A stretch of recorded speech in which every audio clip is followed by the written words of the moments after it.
Hi ವೀಕ್ಷಕರೇ, welcome back to ಇಸೈಕ್ಲೂಡ್ ಕಿಚನ್ಗೆ. ಇವತ್ತಿನ ವಿಡಿಯೋದಲ್ಲಿ ಕೀಮಾ ಸಮೋಸ ಹೇಗೆ ಮಾಡೋದಂತ ತೋರಿಸ್ಕೊಡ್ತೀನಿ. ನಾನು ನೋಡಿ ಇಲ್ಲಿ ಜಿಂಜರ್, ಗಾರ್ಲಿಕ್, ಕೊರಿಯಂಡರ್ ಹಾಕಿ ಪೇಸ್ಟ್ ಮಾಡ್ಕೊಂಡಿರ್ತಕ್ಕಂಥ 2 ಟೇಬಲ್ ಸ್ಪೂನ್ ತೊಗೊಂಡೆ. ಕಟ್ ಮಾಡಿರ್ತಕ್ಕಂಥ ಆನಿಯನ್, ಗ್ರೀನ್ ಚಿಲ್ಲಿ 2, ಬಾಯ್ಲ್ ಮಾಡ್ಕೊಂಡಿರ್ತಕ್ಕಂತಹ ಆಲೂಗಡ್ಡೆ 2 ಮತ್ತು ಬಾಯ್ಲ್ ಮಾಡ್ಕೊಂಡಿರ್ತಕ್ಕಂಥ ಕೀಮಾ, ಮಟನ್ ಕೀಮಾ. ಅದಕ್ಕೆ ಈಗ ಕೊರಿಯಂಡರ್ ಪೌಡರ್, ಅರಿಶಿನ ಪುಡಿ, red chilli powder, garam masala, salt ಇದನ್ನೆಲ್ಲ ಹಾಕಿ ಚೆನ್ನಾಗಿ ಮಿಕ್ಸ್ ಮಾಡ್ಕೋಬೇಕಾಗತ್ತೆ. ಇದಕ್ಕೆ ಮಟನ್ ಮಸಾಲ ಒಂದು 1/2 ಟೇಬಲ್ ಸ್ಪೂನಷ್ಟು ತೊಗೋಬೇಕು.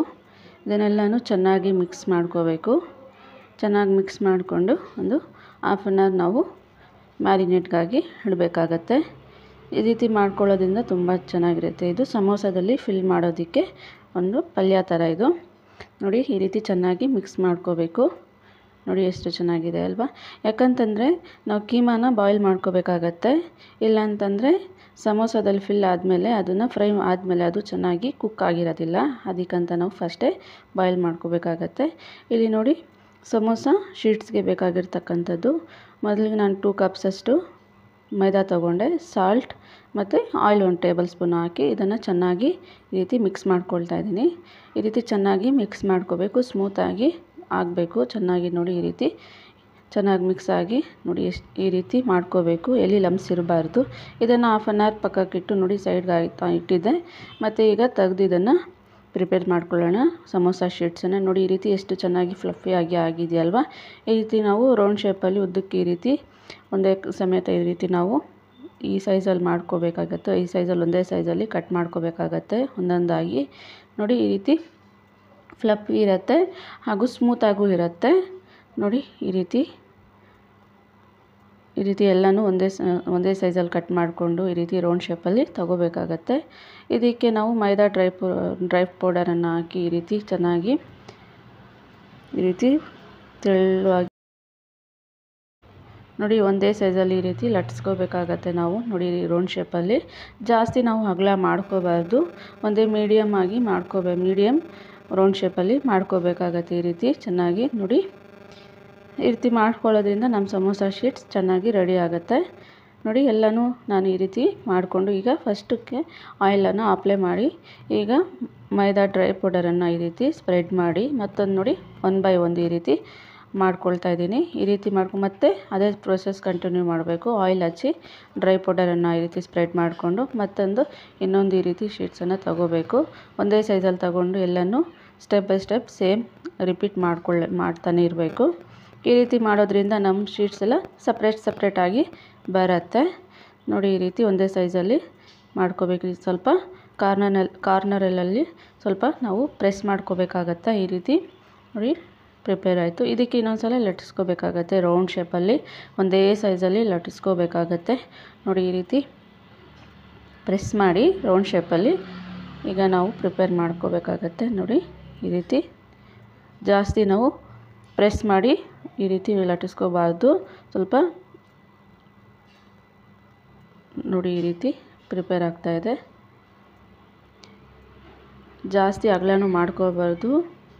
ನೋಡಿ, ಈ ರೀತಿ ಇಷ್ಟು ಮಾಡಿಕೊಂಡ್ರೆ ಸಾಕು. ಈಗ ಇದನ್ನು ನಾವು ಹೆಂಚು ಮೇಲೆ ಹಾಕಿ ಇದನ್ನು ಬಿಸಿ ಮಾಡ್ಕೋಬೇಕಾಗತ್ತೆ. ಇದಕ್ಕೇನು ಆಯಿಲೆಲ್ಲ ಅಪ್ಲೈ ಮಾಡಬಾರ್ದು. ಇದನ್ನು ಮೀಡಿಯಮ್ ಫ್ಲೇಮಲ್ಲಿ ಇಟ್ಕೋಬೇಕು. ಫಸ್ಟ್ ನಾವು ಹೈ ಫ್ಲೇಮಲ್ಲಿ ಇಟ್ಕೊಂಡು ಹೆಂಚನ್ನು ಚೆನ್ನಾಗಿ ಬಿಸಿ ಮಾಡ್ಕೊಂಡಿರಬೇಕು. ಮತ್ತು ಈಗ ಮೀಡಿಯಮ್ ಫ್ಲೇಮಲ್ಲಿ ಈ ರೀತಿ ಬಿಸಿ ಮಾಡ್ಕೊಳ್ತಾನೆ ಇರಬೇಕು. ಈ ರೀತಿ ತಿರುಗಿಸ್ತಾನೆ ಇರಬೇಕು ಒಂದೇ ಸಮೇತ.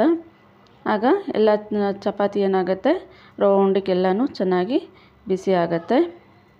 ನೋಡಿ, ಈಗ ಸ್ಟೀಮ್ ಆಗಿರುತ್ತೆ. ನೋಡಿ, ಈ ರೀತಿ ಸ್ಟೀಮ್ ಥರ ಮಾಡ್ಕೋಬೇಕು. ಜಾಸ್ತಿ ಹೈ ಫ್ಲೇಮಲ್ಲಿ ಇಟ್ಕೊಂಡ್ರೆ ಬೆಂದೋಗುತ್ತೆ ಜಾಸ್ತಿ.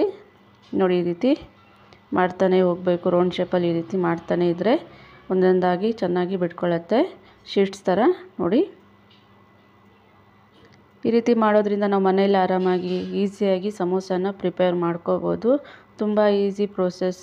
ಮಾಡ್ಕೊಳ್ಳಿ ಫ್ರೆಂಡ್ಸ್. ಈ ರೀತಿ ನೋಡಿ, ಈ ರೀತಿ ಒಂದೊಂದಾಗಿ ನಾವು ಈ ರೀತಿ ಸಪ್ರೇಟ್ ಮಾಡ್ಕೋಬೇಕಾಗತ್ತೆ. ನೋಡಿ, ಕಾರ್ನರಲ್ಲಿಂದ ಓಪನ್ ಮಾಡ್ಕೋಬೇಕಾಗತ್ತೆ. ಈಗ ನಾವು ಲೋ ಫ್ಲೇಮಲ್ಲಿ ಇಟ್ಕೋಬೇಕು. ಯಾಕಂತಂದರೆ ನಾವು ತೆಗಿಯೋಕ್ಕೆ ನಮಗೆ ಬಿಸಿ ಅಂಟ್ಕೊಳ್ಳುತ್ತೆ ಅಂತ ಅಂದ್ಬಿಟ್ಟು ನಾವು ಲೋ ಫ್ಲೇಮಲ್ಲಿ ಇಟ್ಕೊಂಡು ಈ ರೀತಿ ಮಾಡ್ತಾನೆ ಹೋಗಬೇಕು. ನೋಡಿ ಎಷ್ಟು ಚೆನ್ನಾಗಿ ಓಪನ್ ಆಯ್ತಲ್ವ, ಬಿಟ್ಕೊಂಡಿದೆ ನೋಡಿ. ಈ ರೀತಿ ಶೀಟ್ಸ್ ನಾವು ಬೇಕಾದರೆ ತೆಗೆದು ಒಂದೇ ಸಲ ಬೇಕಾದರೆ ನಾವು ಓಪನ್ ಮಾಡ್ಕೋಬೋದು. ನಾನು ಹೆಂಚ ಮೇಲೆ ಇಟ್ಕೊಂಡು ಈ ರೀತಿ ಓಪನ್ ಮಾಡ್ಕೊಳ್ತಾ ಇದ್ದೀನಿ. ನೋಡಿ ಎಷ್ಟು ಚೆನ್ನಾಗಾಗಿದೆ ಅಲ್ವಾ.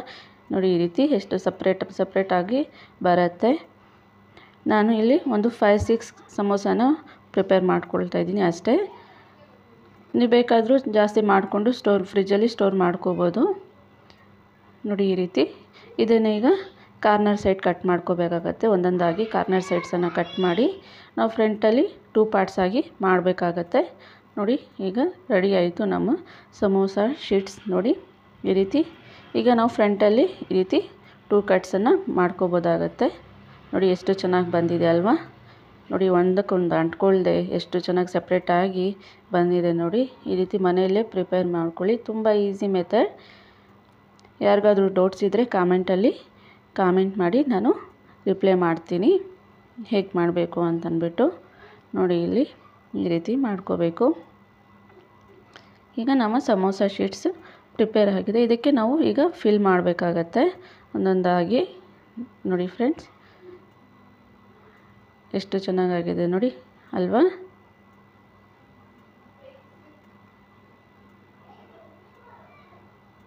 ಈ ರೀತಿ ಮಾಡ್ಕೊಳ್ಳೋದ್ರಿಂದ ನಾವು ಮನೆಯಲ್ಲೇ ಮಾಡಿಕೊಂಡು ತುಂಬ ಹೆಲ್ದಿಯಾಗಿ ತಿನ್ಬೋದು. ನಾವು ಔಟ್ಸೈಡ್ ತಗೊಳ್ಳೋದಕ್ಕಿಂತನೂ ಮನೆಯಲ್ಲೇ ಪ್ರಿಪೇರ್ ಮಾಡ್ಕೊಳ್ಳಿ, ತುಂಬ ಈಸಿ ಪ್ರೋಸೆಸ್ ಇದೆಲ್ಲನೂ.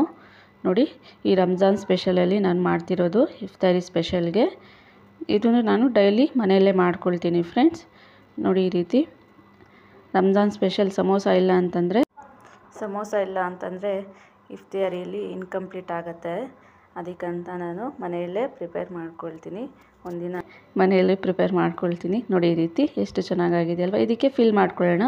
ನೋಡಿ ಈ ರೀತಿ ಕೀಮಾ ಪಲ್ಯನ ಹಾಕಿ ಈ ರೀತಿ ನಾನು ಫಿಲ್ ಮಾಡ್ಕೊಳ್ತಾ ಇದ್ದೀನಿ. ಇದಕ್ಕೆ ನಾವು ಮೈದಾ ಸ್ವಲ್ಪ ಒಂದು ಸ್ಪೂನಷ್ಟು ತಗೊಂಡು ಅದರಲ್ಲಿ ನೀರು ಬೆರೆಸ್ಕೊಂಡು ಈ ರೀತಿ ನಾವು ಜೆಲ್ ಥರ ಮಾಡ್ಕೋಬೇಕಾಗತ್ತೆ. ಆ ರೀತಿ ಮಾಡ್ಕೊಂಡು ಅದನ್ನು ಅಂಟಿಸ್ಕೋಬೇಕಾಗತ್ತೆ. ಆವಾಗ ಪೇಸ್ಟ್ ಥರ ಆಗುತ್ತೆ, ಅದು ಅಂಟ್ಕೊಳ್ಳುತ್ತೆ ಚೆನ್ನಾಗಿ ಶೀಟ್ಸ್. ನೋಡಿ ಈ ರೀತಿ ಮತ್ತು ಎಣ್ಣೆಯಲ್ಲಿ ಬಿಟ್ಕೊಳ್ಳೋದಿಲ್ಲ ಅದು. ನೋಡಿ ಈ ರೀತಿ ಫೋಲ್ಡ್ ಮಾಡ್ಕೋಬೇಕಾಗತ್ತೆ. ಮತ್ತು ಅದೇ ಪ್ರೊಸೆಸ್ ಕಂಟಿನ್ಯೂ ಮಾಡಬೇಕಾಗತ್ತೆ ಮತ್ತೇನು ನಾವು. ನೋಡಿ ಈ ರೀತಿ ಫೋಲ್ಡಿಂಗ್ ಈ ರೀತಿ ಮಾಡ್ಕೋಬೇಕಾಗತ್ತೆ. ನೋಡ್ಕೊಳ್ಳಿ ಫ್ರೆಂಡ್ಸ್. ನೋಡಿ ಅಷ್ಟೇ, ತುಂಬ ಈಸಿ ಪ್ರೋಸೆಸ್. ನೋಡಿ ಇದನ್ನು ಈಗ ಫೋಲ್ಡ್ ಮಾಡ್ಕೋಬೇಕು, ಅದರಲ್ಲಿ ಫಿಲ್ ಮಾಡಿಬಿಟ್ಟು ಈ ರೀತಿ ಫೋಲ್ಡ್ ಮಾಡ್ಕೋಬೇಕಷ್ಟೇ. ನೋಡಿ ತುಂಬ ಈಸಿ. ಈ ರೀತಿ ಮಾಡ್ಕೊಳ್ಳಿ. ಫಸ್ಟ್ ನಾನು ಇದನ್ನು ಅಪ್ಲೈ ಮಾಡ್ತಾಯಿದ್ದೀನಿ. ಈ ರೀತಿ ಅದು ಅಂಟ್ಕೋಬೇಕು, ಇಲ್ಲಾಂತಂದರೆ ಎಲ್ಲ ಓಪನ್ ಆಗಿಬಿಟ್ರೆ ತುಂಬ ಕಷ್ಟ, ಮತ್ತು ಎಣ್ಣೆಯಲ್ಲೆಲ್ಲ ಬಿಟ್ಕೊಂಡ್ಬಿಡುತ್ತೆ. ನೋಡಿ ಈ ರೀತಿ ಆಯ್ತಲ್ವ. ಮತ್ತು ಮೇಲೆ ಇರೋ ನೋಡಿ ಇದನ್ನು ಸಹ ನಮ್ಮ ಮೇಲೆ ಇರೋ ಲೇಯರನ್ನು ನಾವು ಅದನ್ನು ಪೇಸ್ಟ್ ಥರ ಮಾಡ್ಕೊಂಡಿದ್ವಲ್ಲ ಅದನ್ನು ಸ್ಪ್ರೆಡ್ ಮಾಡಿ ಅಂಟಿಸ್ಕೋಬೋದು. ಈಸಿ, ತುಂಬ ಈಸಿ. ನೋಡಿ ಅದನ್ನು ಫೋಲ್ಡ್ ಮಾಡ್ಕೋಬೇಕು ಅಷ್ಟೇ, ತುಂಬ ಈಸಿ ಇದು. ನೋಡಿ ಈ ರೀತಿ ಅಷ್ಟೇ ಫಿನಿಶ್ ಆಯಿತು. ನೋಡಿ ಎಷ್ಟು ಚೆನ್ನಾಗಿ, ತುಂಬ ಚೆನ್ನಾಗಾಗಿದೆ. ನೋಡಿ ಈ ಶೇಪಲ್ಲಿ ಸಮೋಸ ರೆಡಿ ಆಗಿದೆ. ನೋಡಿ ಫ್ರೆಂಡ್ಸ್, ನೋಡಿ ಈ ಶೇಪಲ್ಲಿ ಚೆನ್ನಾಗಾಗಿದೆ ಅಲ್ವಾ. ಇದೇ ರೀತಿ ಇನ್ನೊಂದು ಸಹ ನಾವು ಪ್ರಿಪೇರ್ ಮಾಡ್ಕೋಬೇಕಾಗತ್ತೆ. ನೋಡಿ ಒಂದು 5-6 ಮಾಡ್ಕೊಂಡಿದ್ದೀನಿ ಅಷ್ಟೇ ನಾನು. ಈ ರೀತಿ ಪ್ರಿಪೇರ್ ಮಾಡ್ಕೊಳ್ಳಿ, ಸೇಮ್ ಪ್ರೋಸೆಸ್ ಕಂಟಿನ್ಯೂ ಮಾಡ್ಕೊಳ್ಳಿ, ತುಂಬ ಚೆನ್ನಾಗಿರುತ್ತೆ.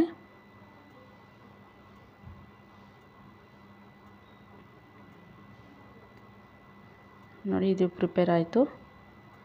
ಈಗ ಇದನ್ನು ಸಹ ಪ್ರಿಪೇರ್ ಮಾಡ್ಕೊಳ್ಳೋಣ ಒಂದೊಂದಾಗಿ. ಈ ರೀತಿ ಮನೆಯಲ್ಲೇ ಮಾಡ್ಕೊಳ್ಳಿ, ತುಂಬ ಟೇಸ್ಟಿ ಇರುತ್ತೆ.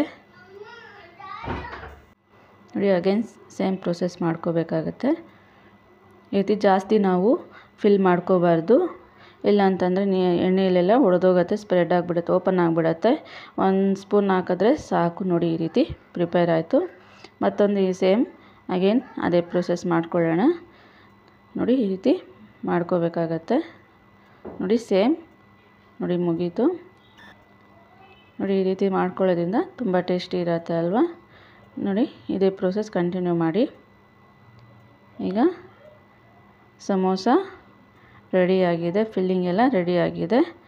ಇದಕ್ಕೆ ನಾನು 5-10 ಮಿನಿಟ್ಸ್ ಈ ರೀತಿ ಬಿಟ್ಟು, ಒಂದು 5-10 ಮಿನಿಟ್ಸ್ ಈ ರೀತಿ ಬಿಟ್ಟು, ಈಗ ಎಣ್ಣೆ ಬಿಸಿ ಆಗಿದೆ. ಬಿಸಿ ಆದಮೇಲೆ ಇದಕ್ಕೆ ಮೀಡಿಯಮ್ ಫ್ಲೇಮಲ್ಲಿ ನಾವು ಇದನ್ನು ಫ್ರೈ ಮಾಡ್ಕೋಬೇಕಾಗತ್ತೆ ನೋಡಿ. ಈ ರೀತಿ ಮೀಡಿಯಮ್ ಫ್ಲೇಮಲ್ಲಿ ಫ್ರೈ ಮಾಡ್ಕೋಬೇಕು. ಹೈ ಫ್ಲೇಮಲ್ಲಿ ಮಾಡ್ಕೊಳ್ಳೋದ್ರಿಂದ ಬೇಗನೆ ಬ್ರೌನ್ ಆಗಿಬಿಡುತ್ತೆ. ಬಟ್ ಮಸಾಲೆ ಒಳಗಡೆ ಇರುತ್ತಲ್ವ ಅದು ಚೆನ್ನಾಗಿ ಕುಕ್ ಆಗಿರೋದಿಲ್ಲ. ನಾವು ಮೀಡಿಯಮ್ ಫ್ಲೇಮಲ್ಲಿ ಮಾಡೋದ್ರಿಂದ ನಮಗೆ ಚೆನ್ನಾಗಿ ಎಲ್ಲನೂ ಸಮೋಸ ಮತ್ತು ಎಲ್ಲ ಫಿಲ್ ಮಾಡಿರ್ತಕ್ಕಂಥ ಕೀಮಾ ಎಲ್ಲ ಒಳಗಡೆ ಚೆನ್ನಾಗಿ ಕುಕ್ ಆಗಿರುತ್ತೆ. ನೋಡಿ ಸಮೋಸ ರೆಡಿಯಾಗಿದೆ ಫ್ರೆಂಡ್ಸ್. ಈ ರೀತಿ ಮನೆಯಲ್ಲಿ ಮಾಡ್ಕೊಳ್ಳಿ, ಖುಷಿಯಿಂದ ಮಾಡ್ಕೊಳ್ಳಿ, ಹೊಟ್ಟೆ ತುಂಬ ತಿನ್ಕೊಳ್ಳಿ ಫ್ರೆಂಡ್ಸ್.